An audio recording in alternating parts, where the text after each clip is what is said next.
নিজেকে টেনে তুলতে হবে। কেউ আসবে না ভরসা হতে।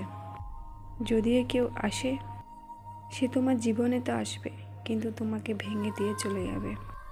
এই জন্য নিজে ভরসা হও, অন্য কাউকে করো না। তুমি তোমার কাজ করতে থাকো।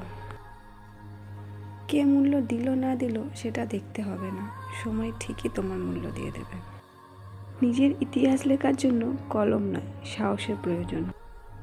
জেতার আসল মজা তো তখনই, যখন সবাই তোমার হারের অপেক্ষায় থাকে। তোমার কাছে যা আছে তুমি লোককে সেটাই বলো, কখনো বাড়িয়ে বলো না। আর লোকের প্রতি কোনোদিন হিংসা করো না। যে হিংসা করে সে কখনো মানসিকভাবে শান্তি পায় না। তোমার কাছে যা আছে তাই নিয়ে সন্তুষ্ট থাকো।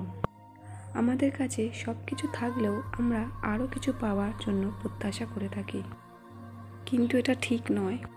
আমরা কখনো ভাবি না যে আমাদের কাছে যা আছে সেটা হয়তো অন্য কারোর আশাও হতে পারে।